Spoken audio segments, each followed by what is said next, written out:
राम कथा के प्रेमी श्रोताओं, काव्य मंजरी 5-8 पर आपका हार्दिक अभिनंदन है। जैसा कि आप अगर एक कथा सुनते होंगे तो आपको मालूम होगा कि प्रसंग जो है वो ये है कि राम जी दशरथ जी के पास आते हैं। उस समय उनकी मूर्छा तो टूट जाती है, लेकिन राम जी से वो कुछ कह नहीं पाते हैं। और राम जी से कह नहीं पाते हैं, इसलिए राम जी उनको ये कह कर कि अभी मैं आता हूँ आपके पास, आपसे विदा लूँगा, आपका दंडवत करूँगा, नमस्कार करूँगा और विदा लूँगा आपसे। अभी मैं जा रहा हूँ माता जी से आज्ञा लेने, उनसे विदा लेने जा रहा हूँ। तो इतना कहकर चले जाते हैं राम जी अपनी माता जी के पास। इसी बीच जो ये हैं, जो विप्रवधू जो हैं वहाँ जो ब्राह्मण लोग राजमहल में हैं, उनकी महिलाएं जो हैं वो पहुँचती हैं कैकेयी के पास। तो समझ लीजिए कि इधर elderly ladies of the royal palace living in the royal palace, और ये कह लीजिए कि living within the campus, living in the campus of royal palace, और a few one maybe from the neighborhood also। तो वो कहती हैं कि भरत न मोहि प्रिय राम समाना, सदा कहू यह सब जग जाना। ये तो आप हमेशा कहती रही हैं कि भरत जी से भी हमारे राम जी ज़्यादा प्यारे हैं। करऊ राम का पर सहज सने हो, कही अपराध आज बंदे हो। तो आप ये कहती रही हैं कि करऊ राम पर सहज सने हो, आप बहुत ज़्यादा प्यार देती रही हैं। अगर सहज स्नेह, अगर innate affection you have for Rama, for Lord Rama, तो फिर कहती हैं कि कही अपराध आज बंद है। For what offence you are sending him to the forest today. आज किस अपराध के लिए उनको आप बंद दे रही हैं, जंगल भेज रही हैं। फिर कहती हैं इतना जब सब समझा लेते हैं, उसके बाद भी जब कैकेयी जी का कोई रिस्पॉन्स नहीं आता है, वो कुछ बोलती नहीं है, तो फिर जो लेडीज हैं, लर्ली लेडीज, वो कहती हैं कि जो नहीं लगी हूँ कहे हमारे, if you don't follow our advice, जो नहीं लगी है वो कहें हमारे, हमारा कहा हुआ अगर आपको जम नहीं रहा है, आपको जच नहीं रहा है, नहीं लागही किछु हाथ तुम्हारे। कहती हैं कि nothing will go to your hands, nothing will come into your hands, आपके हाथ कुछ नहीं आएगा। नहीं लागे ही कछु हाथ तुम्हारे, आपको कुछ भी हाथ आने वाला नहीं है। you will be the greatest loser। फिर आगे कहती हैं, तुलसीदास कहते हैं कि सब समझाने के बाद भी जब नहीं सुनती है, तब सुनत मधुर परिणाम हित, सखिन सिखावन दिन। The advice that early ladies were giving to Kaikeyi was agreeable to hear। सुनत मधुर परिणाम हित, for the better consequence,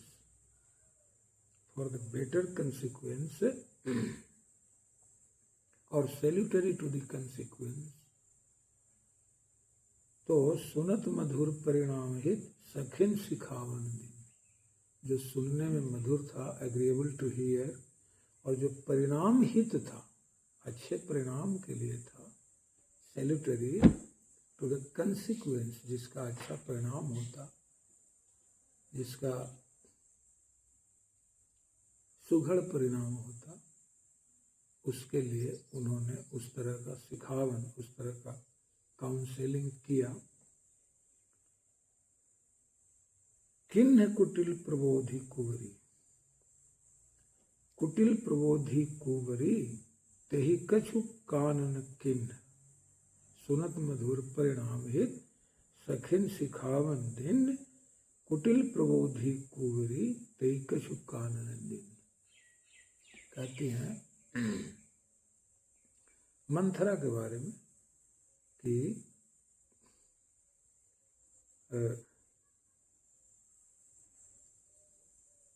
she is not giving ear, he has turned a deaf ear to their preachings, to their advice, to their good advice. तेहि कछु कानन केन कुटिल प्रबोधि कुवरी, because she has been trained, tutored, because she has been tutored by the humpback Manthara, Manthara के द्वारा he has been so poisoned in the ear, या फिर ऐसे कह लीजिए कि her ear has been so poisoned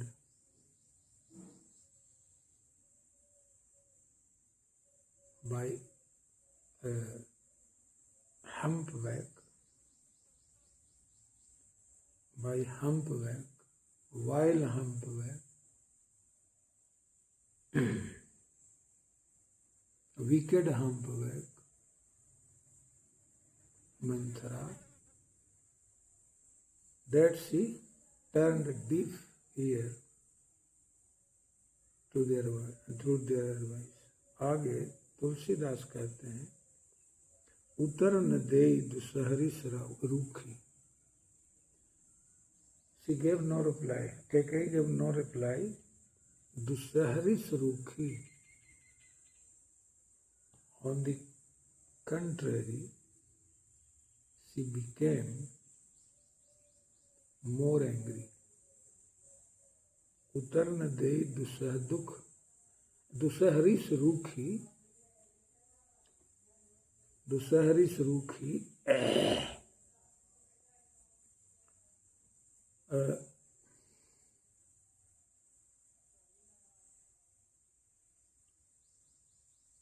हाँ, she wore a sullen look, बिल्कुल रूखा, उसका जो कैकेयी का जो चेहरा है बिल्कुल रूखा रूखा लग रहा है, और वो किसी की भी सीख पर ध्यान नहीं दे रही है। आगे तुलसीदास कहते हैं कि मृगन चितवजन बाघिन भूख, जिस तरह से कोई hungry tigress sees wearing a sullen look and looking to the, और ऐसे फिर कह लीजिए कि looking to the elderly lady, looking to the elderly lady, she looks to be a tigress who is hungry and staring at a doe, a deer, एक हिरन को कोई जिस तरह से भूखी बाघिन देख रही हो, उस तरह से वो देख रही है। व्याधि साधि, पहले भी कह चुके हैं कि ये जो मेलेडी है ये इनक्रेडिबल है। व्याधि साधि जानि, जानि तन त्यागी, और चली कहत मति मंद अभागी। All the lady came to conclude that this malady Kaikeyi is suffering from, malady of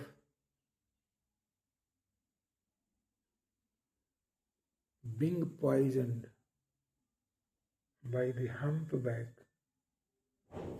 by Kubri, by Manthra, is incurable. Nobody can cure this malady, disease. Achali kahat mati mandaya, or they started going out. They started going out from Kaikeyi's apartment, और वो कहती क्या है, चली कहत मति मंद अभागी,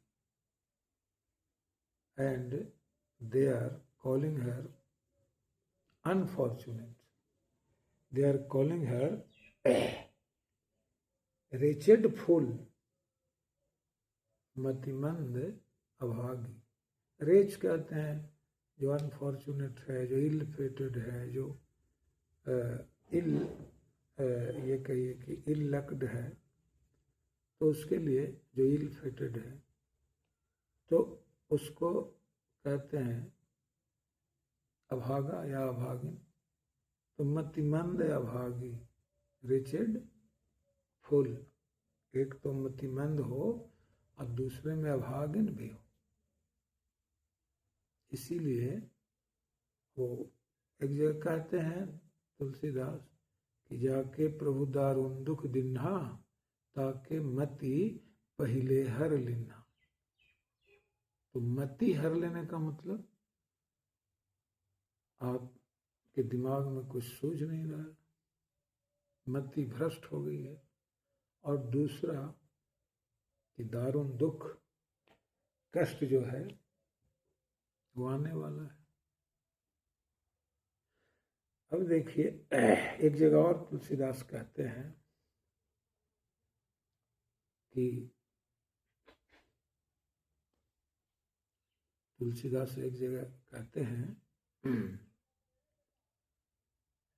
कि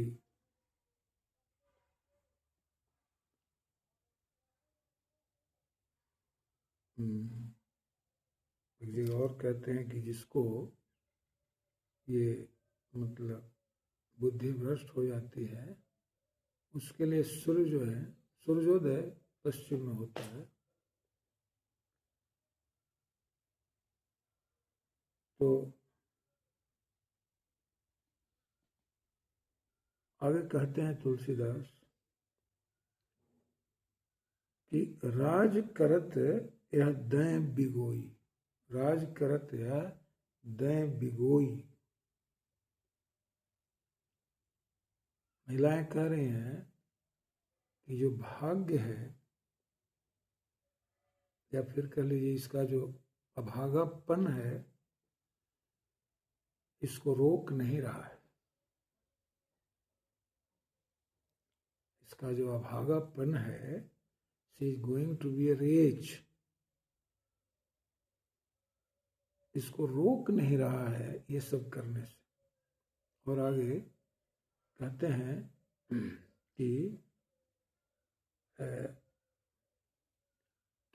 किन्हे सी असजस करे न कोई, ये तो ऐसा कर रही है जैसे आज तक किसी ने किया ही नहीं।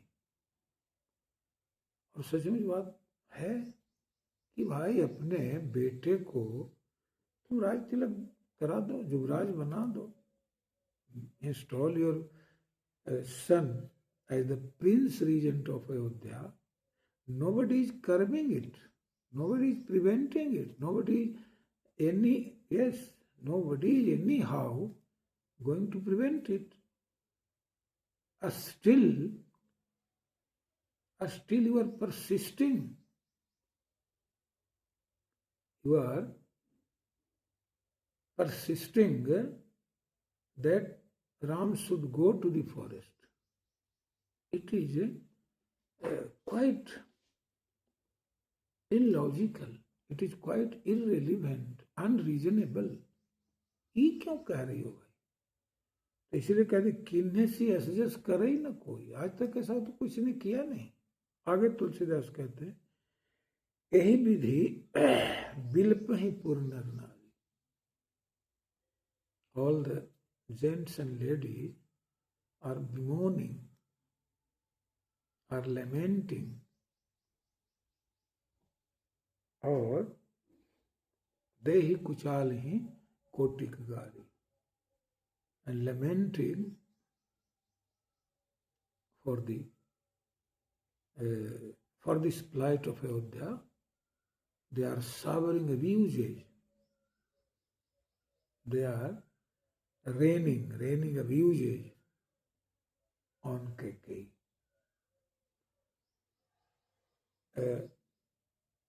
Dehi Kuchalehi, wicked woman. They are abusing the wicked woman. अब आगे क्या कहते हैं तुलसीदास सुनिए. कहते हैं कि जर ही विषम जर ले ही उसासा. जर ही विषम जर ले ही उसासा, कवन राम बिनु जीवन आसा. मतलब वो कह रही हैं, जो नारियां हैं, जो नर हैं, वो सब कह रहे हैं कि कवन राम बिनु जीवन आशा. There is no hope of life without the presence of Ram. If Ram is not in Ayodhya, there is no meaning of living there. There is no meaning of living there.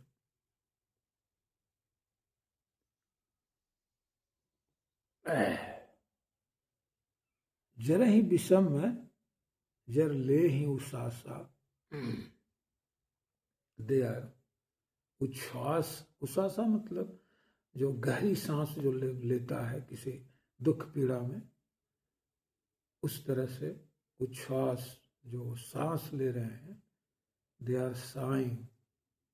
They are very कह लीजिए कि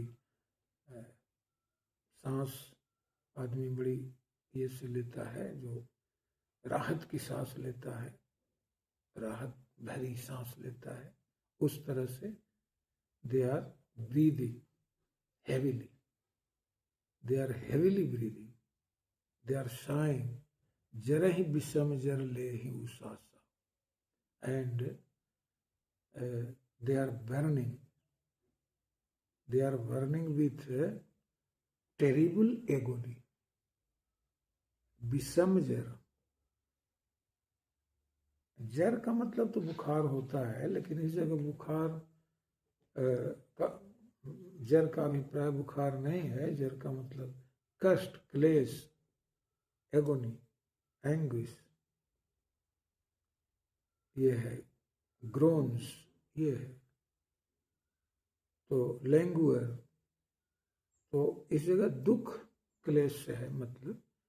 तो कहते हैं कि जर ही विषम जर ले ही उसासा, कब निराम बिनु जीवन आशा. विपुल कहते हैं कि विपुल वियोग प्रजाकुला. ये जो वियोग है ये 2-4 दिन का नहीं है. 14 बरस राम वनवास, 14 साल का a long separation. Rama's a long separation from the people of Ayodhya, Vipul Viyog Prayakula, whereby, yes, this long separation of Rama from Ayodhya is making them distressed. And they are Prajakulani, the subjects of Ayodhya are subjects of Ayodhya are getting disturbed without Rama. और ऐसे कह लीजिए कि they are distraught at the thought of this long separation. मतलब यह सोच कर ही लोग व्याकुल हैं कि भाई 14 साल राम जी नहीं रहेंगे अयोध्या में, तो फिर हम लोग कवनी, हाँ कहते हैं कवनी राम बिनु जीवन आशा, राम के बिना we would be hopeless, helpless after the banishment of Rama from Ayodhya. अब वो कहते हैं आगे कि विपुल वियोग प्रजाकुला जनुजल चरगत, जनुजल चरगन सुखत पानी. एंड ये तुलसीदास तुलना कर रहे हैं कि जिस तरह से aquatic creatures in A pond और इन ए ये कह लीजिए इन ए टैंक, तालाब में ये जो भी ये होता है पानी का जो ये होता है रिजर्व होता है, पानी का जो खजाना होता है, जब उस पानी सूखने लगता है तो उसके जो ये जीव होते हैं, एक्वेटिक क्रीचर्स होते हैं, एनिमल्स जो होते हैं, जो भी जो जलीय जीव होते हैं, aquatic living beings get disturbed when water started drying. अगर पानी सूखने लगता है, या ये कह लीजिए कि when the reserve of water starts drying up, अगर पानी का स्रोत अगर सूखने लगे तो उसके जलीय जीव जिस तरह से कुलाते हैं, उसी तरह से प्रजा व्याकुल है, अयोध्या के प्रजा व्याकुल है. आगे कहते हैं तुलसीदास, अति विषाद बस लोग आए. जितने भी लोग हैं वो काफी ये हैं, कहिए कि they are overpowered with the excessive grief. कहते असी विषाद बस लोग लुगाई और गए मातु पही राम गोसाई.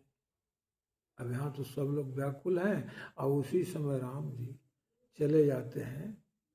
वो वहाँ से तो ये करके छुट्टी मांग के दशरथ जी के पास से गए ही थे भाई, उनके से माता जी से आज्ञा मांगने, तो वहाँ आज्ञा मांगने पहुँच गए राम जी. तो अति विषाद बस लोग आई और गए मातु पही राम गोसाई. राम जी चले गए माता जी के पास. मुख प्रसन्न, अब देखिए, मुख प्रसन्न चित चौगुन चाऊ और मिटा सोच जनी राखे राव. अब देख लीजिए कि जब वहां पहुंचते हैं राम जी, तो ही वोर ए चीयरफुल लुक, मुख प्रसन्न, cheerful look, and the joy in the heart was fourfold, 4 गुना हो गया। मुख प्रसन्न, चित्त चौगुन चाऊ, मतलब उनका जो ये है खुशी, उनकी जो खुशी है हृदय में वो चौगुनी होगी, चौगुन चाऊ। और मिटा सोच जनि राखै राऊ, और उनकी ये जो है उनकी सोच जो है, समझे कि उनकी सोच क्या थी, उनकी सोच यह थी कि मिटा सोच जनि राखै राऊ। उनकी सोच थी कि राजा दशरथ उनको काफी देर तक रख न ले, यानी जितनी देर दशरथ जी के पास वो रहेंगे उतनी देर वो परेशान रहेंगे या ये रहेंगे, ज़्यादा ये में रहेंगे, क्लेश में रहेंगे। और फिर इसका एक अर्थ है, अभी आप लगा ले सकते हैं या कह सकते हैं कि मिटा सोच जनि राखै राऊ, ऐसा न हो वो कि ऐसा न हो कि हाँ, ये सोच तो लाजमी है कि ऐसा न हो कि वहाँ से विदा, ये मतलब आज्ञा दे का दिए, बन जाने की आज्ञा राजा ने दे दिया क्या? आज्ञा अगर ये हो गया मतलब उन्होंने दे दी, अगर राजा ने आज्ञा दे दी तो फिर तो बड़ा मुश्किल हो जाएगा। ये भी सोच उनको घर कर गई थी कि कहीं ऐसा ना हो कि राजा ये दे दे, आज्ञा दे दे बन जाने के लिए। तो यही सोच से वो ये है परेशान थी। मिटा सोच, जैसे ही वो आ गए राम जी इनके पास, समझिए कि जैसे ही राम जी आ गए कौशल्या जी के पास, तो उनकी सोच मिट गई। मिटा सोच जनि राखै राऊ, and the king did not detain him for long. He left him, the king left him forthwith. वहाँ से उनको, और रुके नहीं इसलिए कि वो राजा बोलने के पोजीशन में नहीं थे, तो राम जी वहाँ ज़्यादा देर रुके भी नहीं। तो इन्हीं शब्दों के साथ, इन्हीं कह लीजिए कि शब्दों के साथ आज कथा का विराम देता हूँ। धन्यवाद।